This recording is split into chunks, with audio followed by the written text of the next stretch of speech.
हम सब गधे वाले का, वहां पर गधे वाला एक करतब दिखा रहा था। गधे वाले ने करतब दिखाते हुए कहा कि जो मेरे गधे की गर्दन ना में हिलवा देगा उसे दो के 20,000। हम कवियों की पूरी टीम थी, प्रवीण जी थे, अरुण जी थे, चिराग भाई थे, चेतन जी थे, मैं था। हम सब बारी बारी से गधे के पास गए, उसके कानों में कुछ कहा, लेकिन गधा टस से मस नहीं हुआ। कोई भी गधे की गर्दन ना में नहीं हिलवा पाया। अंत में कुशल कुशवाहा बोला, देखो भैया मुझे भेजो, मैं सबसे युवा कवि हूं, मेरे पास सबको वश में करने का हथियार है। कुशल कुशवाहा गए, गधे के कान में कुछ बोला, गधे ने तुरंत गर्दन ना में हिला दी। हम सब परेशान, मैं सच कह रहा हूं। कुशल आया, हम सब टेंशन में थे, डिप्रेशन में थे। बिंदल सर, मैंने पूछा कि कुशल गधे के कान में जाकर क्या बोला, जो गधा तुरंत गर्दन ना में हिलाने लगा। बोला, जाकर कुछ नहीं, आप लोग बड़ी बड़ी बातें करते हो, मैंने कान में जाकर बस इतना ही कहा, कवि हूं, कविता सुनेगा।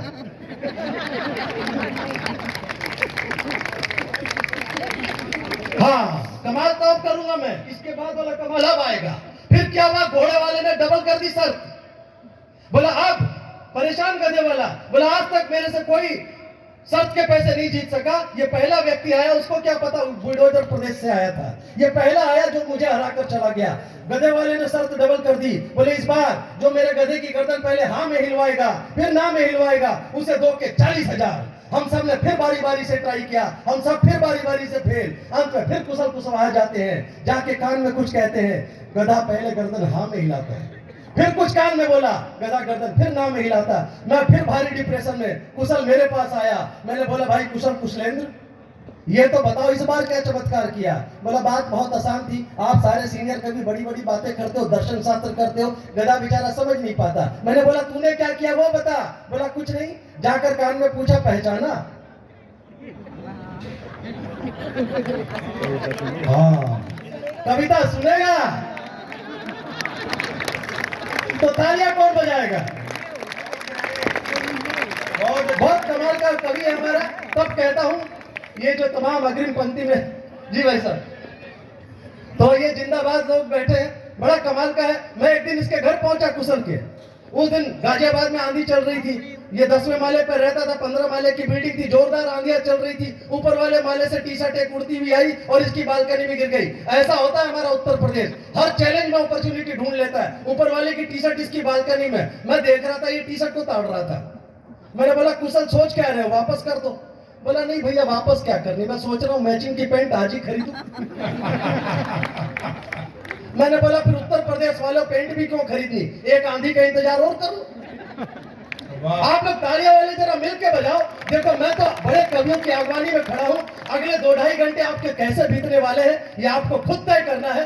कवियों की एक अच्छी और सशक्त टीम आपके बीच बैठी है, हम तो बस पिच पर रोलर घुमाकर उस पिच को बड़े खिलाड़ियों के लायक बनाने के लिए खड़े हुए हैं। बड़ा अद्भुत मंच है। मैं बताऊं, हो जाता अक्सर हमारे साथ ऐसा ही। तब मेरा तो मामला ही बड़ा अद्भुत है। मैं 15-20 साल पहले की बात है, संजय टिटरी जी मेरी मुलाकात एक ट्रेन यात्रा में हुई थी। ये संजय टिटरी जी और मनोज जी, हाँ, जो गीता जी के बगल में बैठे हैं। अब गीता जी के बगल में बैठेंगे तो कौन होंगे, बताने की जरूरत ही नहीं है। अब डी के श्याम जी के बगल में गीता जी है, गीता जी के बगल में मनोज है, बाकी रिश्ता आप तय करो। इन सब के एक बार ताली आप जोरदार बजा दो। मैं बताऊं, मैं पहली बार गीता भाभी, मैं सच बता रहा हूँ, ट्रेन में मिले थे मुझे, 15-20 साल पहले की बात है। ट्रेन में मैं चढ़ा, मेरा परिचय हुआ, उस समय मैं दिल्ली शिफ्ट नहीं हुआ। मैं दिल्ली आने का कारण आज बताता हूँ आप सबको। मैं ट्रेन में चढ़ा, मेरा परिचय हुआ, प्रवीण भैया सच्ची घटना है। मैं परिचय हो गया, मैं उसके बाद अपनी किताबें पढ़ने लगा। इनको लगा मैं एटीट्यूड दिखा रहा हूं। अब संजय भैया ठहरे, संजय टटीरी, इनका दिमाग खराब हो गया, बोले राजेश अग्रवाल कुछ ज्यादा ही भाव खा रहा है। और मनोज जी राजनीति के क्षेत्र में चाहे इनडायरेक्ट ही रहे, अब राजनीति वालों का अहम तो थोड़ा जाग ही जाता है, इनका भी जागा। बोला, आज इसको सबक सिखाना ही पड़ेगा, तब मानेगा कि मैं पुराना कांग्रेसी हूं। भाई साहब, पुराना कांग्रेसी तो सच्ची बात बोली, अब नया भाजपा ही बोलता तो आनंद थोड़ी आता। एक बार मनोज जी के अलग से तालियां बजा दो तो हो जाता है। मैंने इन दोनों ने सेटिंग करी कि आज राजेश अग्रवाल को फंसाते हैं। इन्होंने बोला, करे क्या। संजय जी के दिमाग में कुछ आ नहीं रहा था। मनोज जी राजनीति वाले आदमी, पंगेबाजी जानते थे। बोले, यार ऐसा करो संजय भाई, ट्रेन की चैन खींच दो। संजय जी का आइडिया पसंद आया, लेकिन संजय जी ठहरे। अग्रवाल तुरंत बोला, यार चैन तो खींच देंगे, लेकिन वो टीटी आएगा, जुर्माना लग जाएगा। मनोज जी ने बोला, कितना लग जाएगा यार, 2000 रुपए लगने हैं। बोले, यार वो तो ठीक है, मेरे पास 1400 रुपए ही है। अब मनोज जी ने सहारा लगाया, कोई बात नहीं 600 समर्थन की सरकार बनवा दी।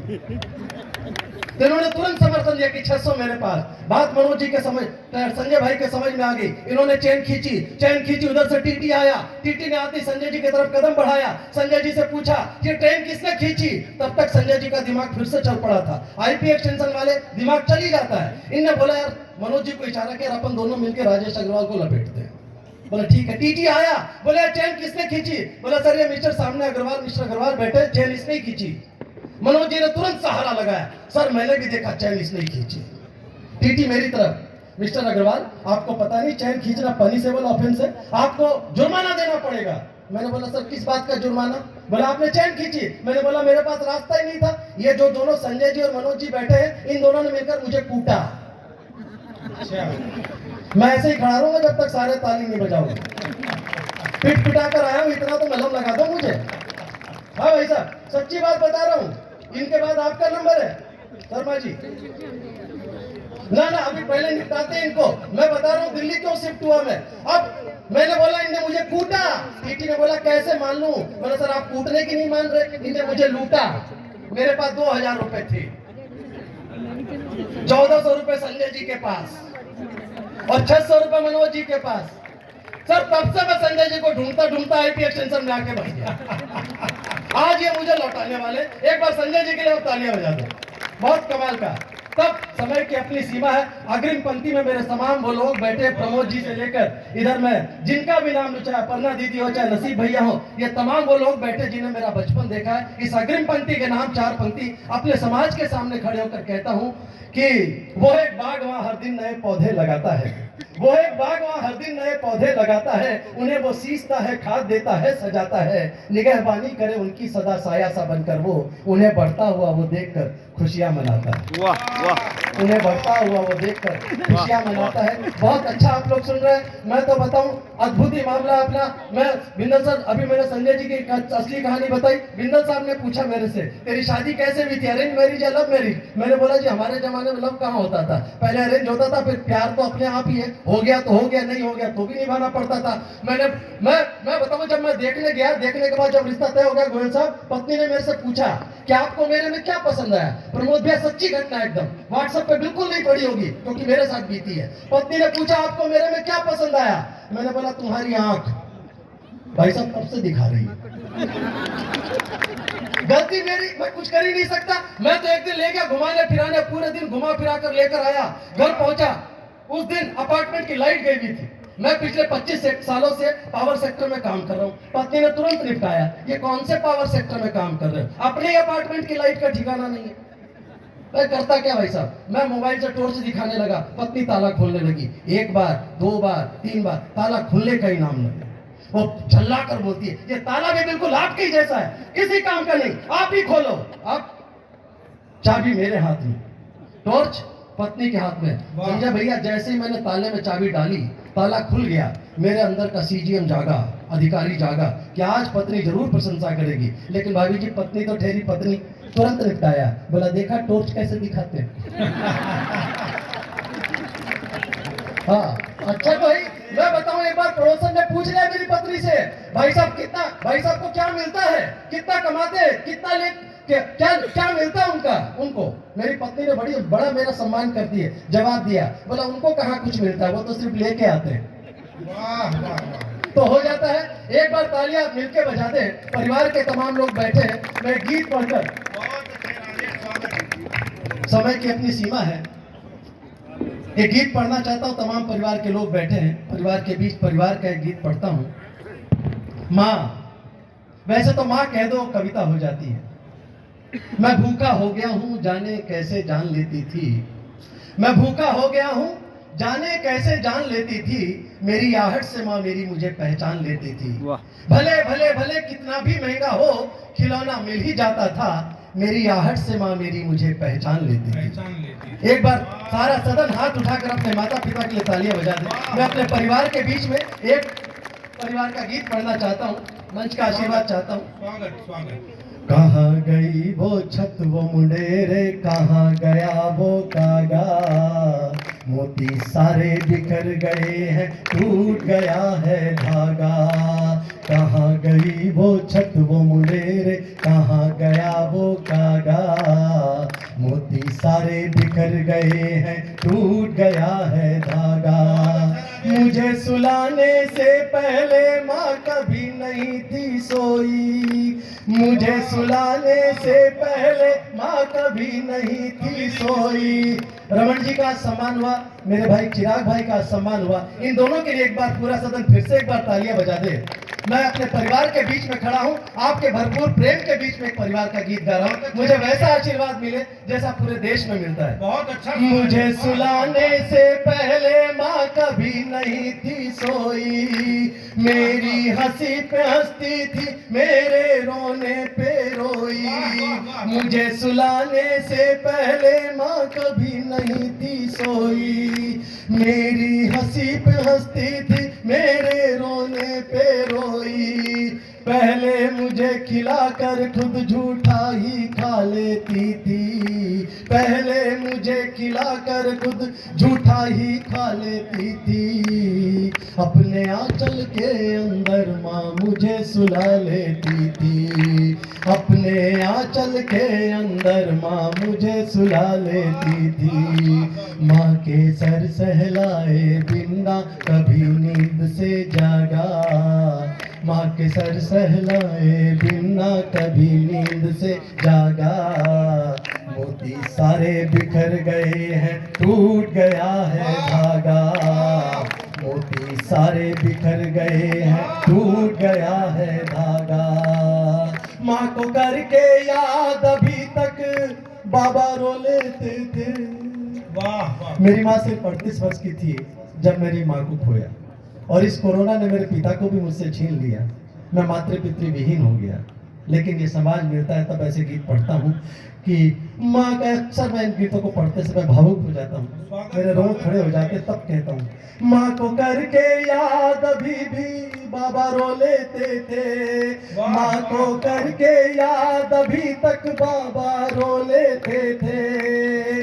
पोते पोती के संग ही, पोते पोती के संग ही अब वो खुश हो लेते थे। बाबा की बातें ना जाने कितनी बार न मानी, बाबा की बातें ना जाने कितनी बार न मानी। अब बच्चे ना माने तो चुभती उनकी नादानी, अब बच्चे ना माने तो चुभती उनकी नादानी। बाबा की बातों का मतलब पता मुझे अब लगा। मोती सारे बिखर गए हैं, टूट गया है धागा। मोती सारे बिखर गए हैं, टूट गया है धागा। धन्यवाद देता हूँ आईपी एक्सटेंशन आपको, आपने मुझे खड़ा किया, आपने मुझे बड़ा किया। और इस गीत को आप वैसे ही सुन रहे हैं जैसे ऐसे गीत सुनने चाहिए। तब कहता हूँ मोती सारे बिखर गए हैं, टूट गया है धागा। मोती सारे बिखर गए हैं, टूट गया है धागा। कच्ची मिट्टी घड़ा बने ना कभी बिना पानी के रिश्ते, कच्ची मिट्टी घड़ा बने ना कभी बिना पानी के। बच्चे बच्चे ना बन पाए बिन दादी नानी के, बच्चे बच्चे ना बन पाए बिन दादी नानी के। लोहे का हलकाट जुड़े तो धरती सोना उगले, लोहे का हलकाट जुड़े तो धरती सोना उगले। रिश्तों की ताकत को कोई बोलो कैसे भूले, रिश्तों की ताकत को कोई बोलो कैसे भूले। सजना पाता कभी गले पर सोना बिना सुहागा। मोती सारे बिखर गए हैं, टूट गया है धागा। सारे मिलकर तालियां बजाए तो गीत और बड़ा हो जाएगा। मोती सारे बिखर गए हैं, टूट गया है धागा। और अंतिम गीत सौंपता हूँ इस गीत का। सतरंगी सपनों सा बचपन कितनी जल्दी बीता। आइए अपने जीवन की बैलेंस शीट बनाते हैं। हमने क्या किया? तब कहता हूं, सतरंगी सपनों सा बचपन कितनी जल्दी बीता, इस जीवन के खेल में मैं भी कभी हारा कभी जीता। सतरंगी सपनों सा बचपन कितनी जल्दी बीता, इस जीवन के खेल में मैं भी कभी हारा कभी जीता।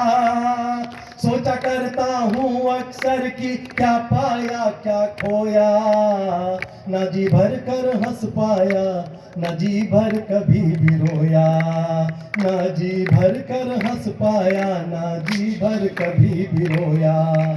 अंधी दौड़ में मुझसे अब तो, अंधी दौड़ में मुझसे अब तो और न जाए भागा, मोती सारे बिखर गए हैं टूट गया है धागा, मोती सारे बिखर गए हैं टूट गया है धागा। कहाँ गई वो